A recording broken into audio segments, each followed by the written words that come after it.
And we're back. Now you know what to do and what not to do, but now we're gonna learn about what to do, which is go with Chef Oso. Oh my God, I'm so excited about this one. Yes, Chef Oso. His real name is Guillermo. He's known as Oso. That's his nickname, which means bear. And he's from the world famous Tacos Kokopelli. Tacos Kokopelli was one of the first taquerias in Baja, or I'd say in Tijuana, during the 2000s. I think they opened up in 2011. That really put Tijuana on the culinary map. What started as a single taco cart has turned into a mini taco empire for Pablo and his brother, or I'm sorry, for Oso and his brother. They have a new restaurant, a new-ish restaurant. It's been around for a few years called Tras Horizonte. Oso is a graduate of the Culinary Arts School in Tijuana, and he's also worked as an executive chef in restaurants in both Guanajuato as well as the Netherlands. He's got that international pedigree. But it was here in Tijuana where he first started creating and selling what some would call modern or contemporary tacos, with familiar elements such as octopus and chili rellenos, but infused with the chef's own unique culinary vision. Welcome, Oso. Thanks. Good to see you again. It has been. I think the last time I saw you was in Long Beach for the FMGM, the World Forum on Mexican Cuisine. Like 3 years ago, I think. 3 years ago. So what have you been up to since then? Well, I mean, keep working, I guess. I've been keep working a lot.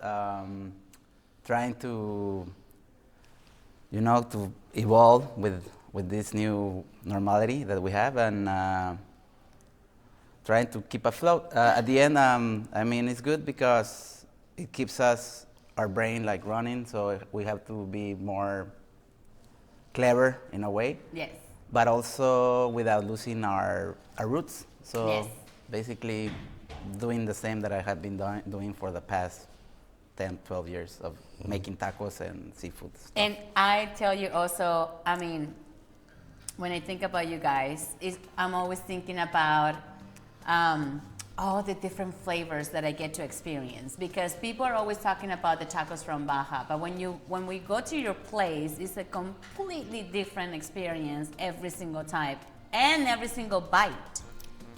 Oh, well, I guess that's part of the idea. At the end is to have, it's not only to have something that looks, attractive to the eye, but it's also really important, or for our vision, is that it's like, really fulfilling in all the senses, not only eyes, by flavor, smell, and everything else. So for that to happen, we need to play it with textures and with aromas and everything that we have at hand, the music surrounding, the vibe of the service, and all that's really important for the circumstances to have at the end, a good experience. Yes. Because One of my favorite tacos you do is the Kraken, which is pulpo or octopus in Mexican pesto. Tell us about that one, Oso. Well, that's one of our first. We started with 4 tacos at the beginning, and the black ceviche, the squid ink ceviche. Mm-hmm. At the beginning, we have to give it away when customers come and eat of our taco stand, because it was really rare for somebody to find like a black ceviche. I mean, I'm talking about 11 years ago, in the streets of Tijuana. So we have to give it away as like, try it, and then you're gonna like it, no? But I mean, I understand it's also a bunch of 3 young guys, and just giving you a black squid ink ceviche in the middle of the street is not usual, no? But the Kraken was also one of our best sellers, which is basically grilled octopus, but first it gets tossed or marinated in this, we call it pesto because it looks like a pesto, but it doesn't have any seeds or Parmesan cheese or any kind of cheese. Oh, interesting. But I it didn't know just looks that. like a pesto. See, it's so similar. I mean, I don't have it at hand, but I'm just picturing I have a green pesto. But basically, it's 5 different herbs and green chilies without seeds, so it's not spicy. And olive oil and garlic. So we wrap the octopus with that, and when you toss it to the open flame, which most of the time, or pretty much every time, we use charcoal mesquite. And I mean, the oil on the octopus, when it's tossed in a really hot the flame, it kind of fries, but without deep frying, So that has a little texture of like crust in the outside part of the skin of the octopus, but the inside is still quite tender, no? So that's the idea to have the octopus like that. Then basically it's just a quesadilla with avocado, and we have 6 different sauces for you to choose. I And there's one. don't know about you guys, but I'm already salivating. And I know one of those. I've had those salsas, and one of them is very, very, very spicy. Muy picoso. Oh, see, that's the Lucifer Tears sauce. Basically, it's a. I try to put the typical color of the pink, Mexican pink. So I used roasted habaneros and made an emulsion with beets. So to turn the sauce pink.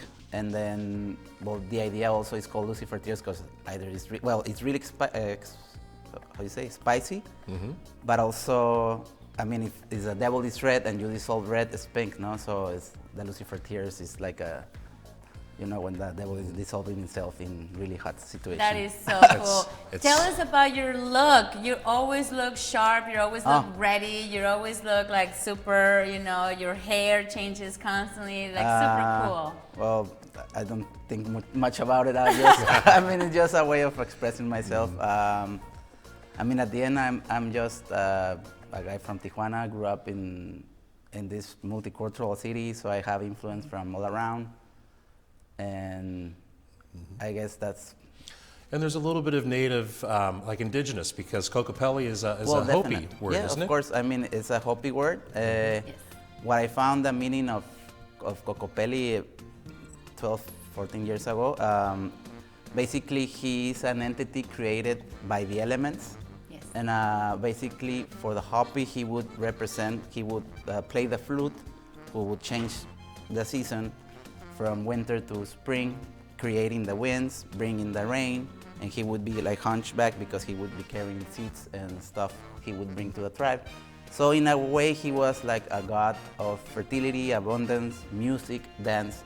So basically all of those things are really like, you know, like giving, but also he would be like playful and like a joker, you know, like simple.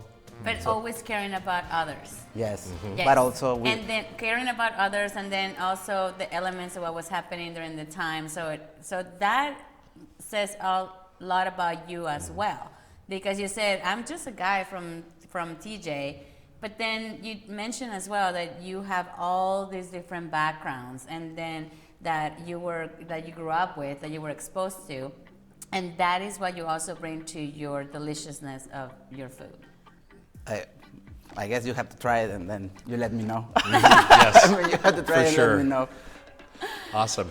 So a lot of people also think of you as like this you know, advanced kind of mad scientist taquero. But what they don't know is that you're classically trained and you have worked in some of the great kitchens in Mexico and the world, and you do more than just tacos. Tell us about some of the dishes that you guys serve at Tras Horizonte. Well, for example, this is called, because I wanted to bring something cold and easy to plate. This is a ceviche made with salmon and mango and a tamarind marinade.